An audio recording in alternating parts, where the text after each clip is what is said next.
ሰላም ጤና ይስጥልን ውድ አድማጭ ተመልካቾቼ እንዴት ናችሁ? ሰላማችሁ ብዝት ይበል። ጠፍቼ ነበረ ይህን ሰሞን ያው በቃ ራሴን ትንሽ የሆነ የጥሞና ጊዜ ልውሰድ ብዬ ነበረ። ይኸው ተመልሼ መጥቻለሁ። እንዴት ነው 2018 እንዴት እየሆነ ነው? እስኪ ቪዲዮዎችን ቀንጨብ አድርገን እንምጣ። የክራር ፊልም ፕሮዳክሽን ነው። ይመቻችሁ ልጆቼ፣ ልባርካችሁ። ትወደኛለህ እንዴ? እወድሻለሁ። መውደድንማ እኮ ታፈቅረኛለህ። እሱማ ወፍ ማንን ይቅርታ ልጠይቅ? ሰላም የተከበራችሁና የተወደዳችሁ ውድ ኢትዮጵያውያን እንደምን አላችሁ? ሰላም ናችሁ? አልበረድን እንደዚሁ የሆነ በራድ ሆነን እስከ መቼ ነው የምንቆየው? እባካችሁ ወላጆች በቃ የሆነ የሩቅ ዘመድ የማንፈልገው ጎረቤት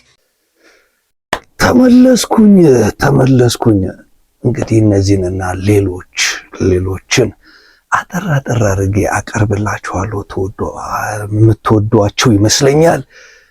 ምንድነው ለመጀመሪያ የመጣው ለምትሉኝ መጀመሪያ ይዤላችሁ የመጣሁት የምትሾፉት ግን መጀመሪያ እናንተ ደግሞ የምታደርጉትን ነገር ልንገራችሁ ይላችሁ። ምንም በቃ የምትጎዱበት ነገር የለም። ሰብስክራይብ የምትባል በተን አለች። ልክ ስትከፍቱ ስታዩ እሷን ነካ አንዴ ነው የምትነኳት። ከዛ በኋላ ላይክ አለው። ላይኳን ጠቅ ታደርጋላችሁ። ከፈለጋችሁ ከወደዳችሁት ደግሞ ለሌሎች ጓደኞቻችሁ ሼር ታደርጋላችሁ። ይህንን እዩለት ብላችሁ ሼር የምትሏል። ከዛ በመጨረሻ ደግሞ ኮሜንት ላይ ጻፍ አድርጉልን። እንቀጥላለን። እንግዲህ 21 ዓመት ከስር የተፈታ ብዬ በተከታታይ የሰራሁት ስራ ነበረ። አንደኛው ዱባ መሬት ቀዶ ገባ የሚል የነዳኒ ኮንቴንት ውጤት ነው እሱ ነበረ። አሁን ከዛ በኋላ እንደገና ደግሞ 2 ተከታታይ ሰርቻለሁ። እኔ ስቄበታለሁ፣ ሌሎችም ሰዎች ስቀውበታል። እስኪ አይተነው እንመለስ። 21 ዓመት 21 years እስኪ እንየው። እንዴት ናችሁ? እንኳን አደረሳችሁ። እንዴት ናችሁ?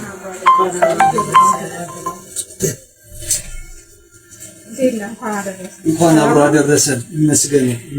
ሰላም ነው። እንዴት ነህ? ይመስገን። ደህና መጣ። ነገር ልውሰድ ብለሽ ነው?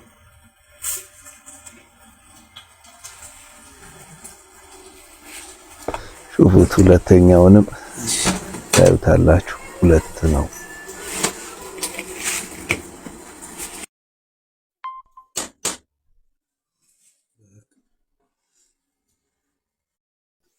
ይጨመራል። ቆይ መጣሁ። ኧረ ችግር የለውም። በታምር የዚህን እኔ ነኝ ይዘሽ ትመጫለሽ።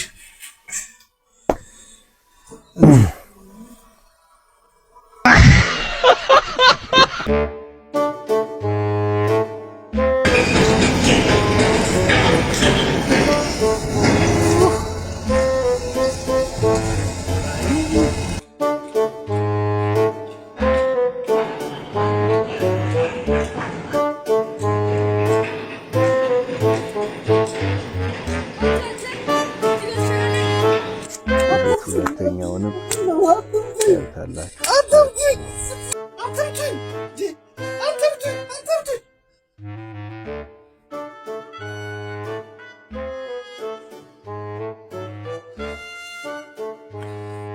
እንኳንም እዚህ ሸነሁት። ውድ አድማጮቼ እንዴት አያችሁት? እስኪ እንቀጥላለን። እንግዲህ 21 years አስሮ የተፈታ የሚለውን ተከታታይ እናደርገዋለን። በሱ እየተለማመድን እንመጣለን። ከወደዳችሁት እንግዲህ ወደነዋል። ኮሜንት ላይ ጻፉልን ሐሳብ አስተያየት። እንደገና እዚህ ላይ ቢሰራ 21 ዓመት ታስሮ ብቻ አይደለም የሚለው ይሄንን እስኪ በለው የምትሉም ካላችሁ አምጡ። ይመቻችሁ። ይህ ክራር ፊልም ፕሮዳክሽን ነው። ክራር ሚዲያ በሶሻል ሚዲያው ደግሞ ማለት ነው። ስለዚህ ግቡና ጠቅ አድርጉ፣ ቤተሰብ ይሁኑ። ይመቻችሁ። ቀጥታ የሚሄደው ወደ እነ ዲቦራ ነው። እንግዲህ ሶሻል ሚዲያ ላይ የተናፈሱ በጣም ብዙ መልእክቶች ነበሩ። ከነዛም ውስጥ አንዱ ዲቦራ የተመለከተ ነው።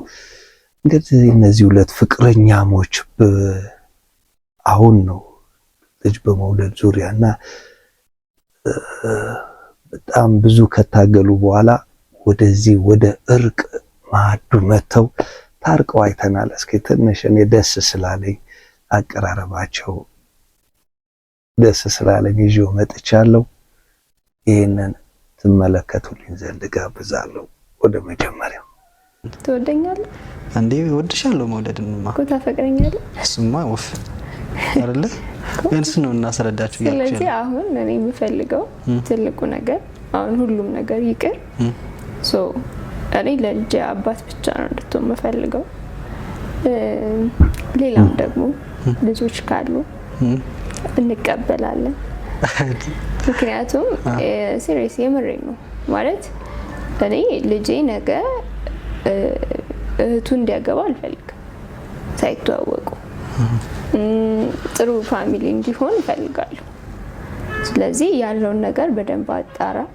እኔ ግን እንደኔ ከሷ ጋር በቀጠሉ ደስ ይለኛል። ከማንነት እሷ ከልጅክና ለምን አልሽ እንደዛሽ? ማለት ያው እናንተ ትግባባላችሁ ብዬ ነው።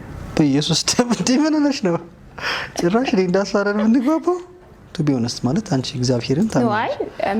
የሚያመሳስላችሁ ነገር አለ። ፍቃደኛ ከሆነች የመጀመሪያ ልጅክና እንግዲህ ፍቅራቸው ተመልሶ አብረው የሚሆኑበት በአንድ ጎጆ ሰፍረው ልጆቻቸውን የሚያሳድጉበት ጊዜ ይምጣላለሁ። እንግዲህ ይሄን ተመኘው። አንዳንድ ሰው ደግሞ ያልሆነ ነገር ውስጥ ይገባና ራሱን ያስጨንቃል፣ ራሱን ጭንቀት ውስጥ ይከታል። በቃ ከዚህም ውስጥ አንዷ ሰርካለም አስራት ነች። ሰርካለም አስራት አሁንም በለቅሶ ውስጥ ነው ያለችው።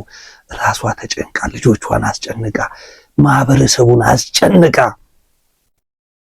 እኛንም አስጨንቃ አለች። እንግዲህ አለች። አታምጣብን ያላችሁ ማላችሁ ያው አመጣዋት። ምን ይሁን ያው መረዳት ካለባት እንድትረዷት ነው የማመጣው። ምንም እንትን የለኝም፣ አያስችለኝም። ሰው ሲያለቅስ ሲያነባ እኔ ራሴ ኦዲ ብሰኛል። ለዛ ነው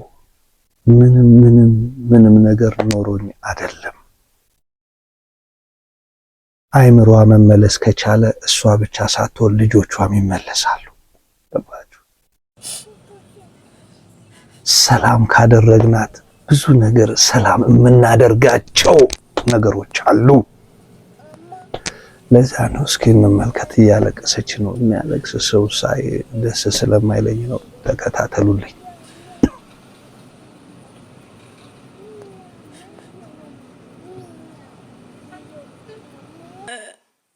እባካችሁን በሐሰት እኔን አትወንጅሉኝ። በሐሰት እኔን የስድብ ናዳ አታወርዱብኝ። በእውነት እኔ ምንም ኃጢአትና ምንም አይነት ክፋት የሌለብኝ እናት ነኝ። በእግዚአብሔር ስም ልለምናችሁ ውድ ኢትዮጵያውያን፣ ውድ የህግ አካላት ይህን ለኮማንደሮችና ለኮሚሽነሮች እንዲደርስልኝ ሼር አድርጉልኝ። እኔ ልወጣው የማልችለው ሰቆቃ ውስጥና ልወጣው የማልችለው ስቃይ ውስጥ ነኝ። የእናንተ እርዳታ ያስፈልገኛል። ኮማንደሮች፣ ኮሚሽነሮች ድረሱልኝ እላለሁ። ድረሱልኝ። ሰላም ውድ ኢትዮጵያውያን እንዴት ናችሁ? እዚህ ጋር የምትመለከቷት እናቴ በጣም እየተሰቃየች ነው ያለችው። አንደኛ ሰዎች ውሸትሽን ነው እያሉ ቢያንስ ቤት መከራያት ሰው እንኳን አልተረዳትም። ይሄ ወር ከ30 ቀን ሊሆናት ነው፣ 2 ወር ሊሞላት ነው። ምንም አንድ ብር አልተከፈለውም። ያው እሱም እግዚአብሔር ይስጠው። ግን እሱን እሞላለሁ የመሰለ ልጅ ያላት። እኛ ደግሞ ኢትዮጵያውያንን ሰው ወደ ክፋት ሲሄድ ለምን ይሄዳል ብለን መመለስ የምንችል አጥፊዎችን ከፈጣሪያቸው ጋር እንዲገናኙ ለማድረግ ልብ ያለን ሰዎች ነን።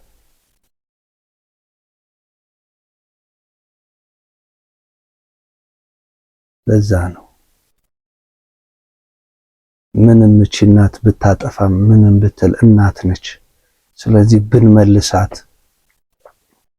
ባይኔ ልጆቹን ብናድናቸው ባይኔ።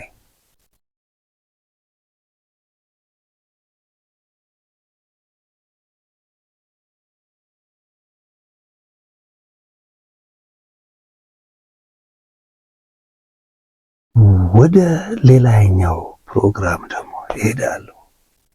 ባሮክ እንግዲህ ሶሻል ሚዲያ ላይ ይወሩ የነበሩ ነገሮች ነበሩ።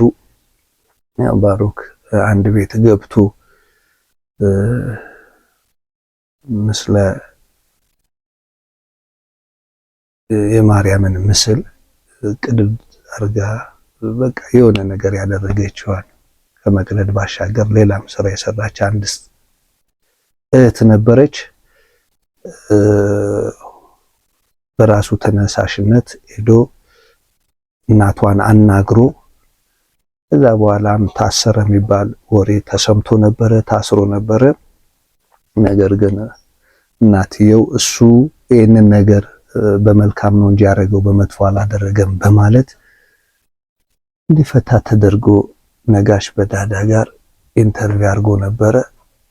እንመልከተው እስኪ። በጣም ያው እንደነገርኳችሁ ነው።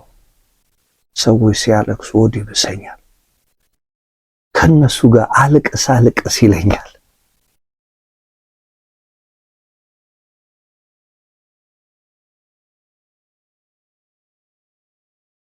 እንመልከተው። በመሰዊያው ፊት ታርደው ዛሬም እናቶች ሚስቶቻቸው እኮ ልጆቻቸውን ታቅፈው በዓል እኮ ባዶ ቤት ዝግ ቤት እኮ ነው የሚያሳልፉት። ሌላው ይቅር ጥቁር ልበሱ በተባለበት በዛ አስከፊ ጊዜ ከቤት የሻሸመኔ ኦርቶዶክሳውያን ምስክር ናቸው እኮ።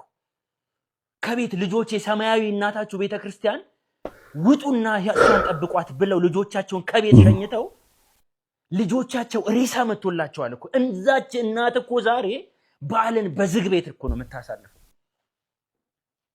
መቼ ነው ይሄ ህመም የሚገባን? መቼ?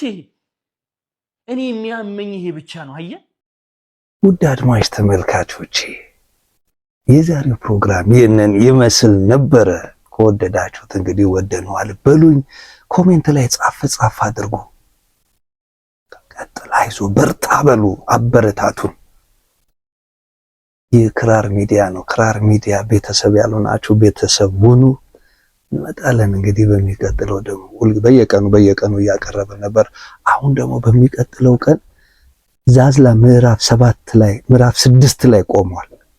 ምዕራፍ 6 እና ከ6 ጀምሮ ያለውን ከነገ ጀምሮ እናቀርባለን። ዛዝላ ደራሲ ወንደሰን ምክረ ቆንጆ መጽሐፍ ነው። ያላነበባችሁ ካላችሁ እኔ ጋር ኮሜንት ላይ ጻፉልን። ማንበብ እንፈልጋለን፣ መጽሐፉን ስጠን በሉኝ። እኔ ያላችሁበት ድረስ አደርሳለሁ። ዛዝላ ይመቻችሁ። ሁልጊዜም እንደምለው ለሀገራችን ሰላም፣ ፍቅር፣ አንድነትን እግዚአብሔር አምላክ ያድላት። መቦጫጨቁ ምናምን አዲስ አጀንዳ እየተነሳ እንኩ የሚባለውን ነገር ሽል እያለን እኛ ራሳችን መልካም የሆነ ለእድገታችን መልካም የሆነ ለሀገራችን ጥሩ የሆነ ነገር የምናቀርብበት እንዲሆን ተመኘው። ወዳችኋለሁ። እኔ ደኮ በቃ ልሄድልና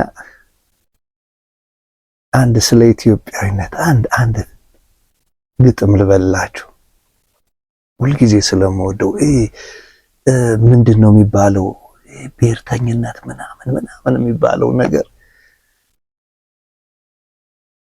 አሳስቦኝ የጻፍኩት ናቸው አሉ። ታመው በተኙበት አድባራቸውን ሲለምኑት ላንተው መጀን ሰላም ፍቅር ለሰጠን እያሉ ሺህ ዓመት ሊኖሩ ሺህ ጊዜ ሲቆጥሩ የእድሜ በቃ ፈረስ ደርሶ ሊወስድ አፋፍሰው ቢተኝነት በውስጥ ነክሶ ትውልድ ይወለዳሉ ዘር ቆጣሪ የጎሳ ልዩነትን አባራሪ። እዛም ነው እኔ ኦሮሞ ነኝ፣ እኔ ትግሬ ነኝ፣ እኔ አማራ ነኝ፣ እኔ ደቡብ ነኝ ብሎ ላለ የነግ ተስፋ ጨልሞ እንዳይስፋፋ አምጣልኝ አሉት። ከደም ትፋት ተነስተው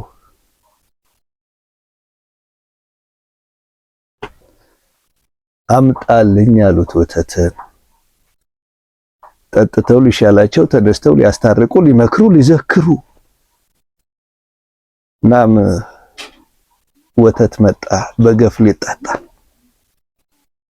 ያንን ሁሉ የሚጠጣ አቅም ጠፍቶ ተሰባሰበ ወተት አጣጩ ከየጎራው ወጥቶ። ምን አመጣ አሉ የላም የግመል የፍየል እንዲላቸው ብሎም ተናገረ ፍየል ከላም ለየላቸው። መቻወቀው አንድ መሆኑን በቅል ገብቶ እንግዲያውስ ለየተጠጣሉት የማይለየውን የወተት ሙሊት ለመለየት ተቸግሮ ቢያዩት ይህ ነው ኢትዮጵያዊነት አሉት። መቼ የዛኔ እኛ ኢትዮጵያውያኖች በአንድ ቅል ውስጥ የገባን ወተቶች ነን። ልንለይ አንችልም። ይመቻችሁ።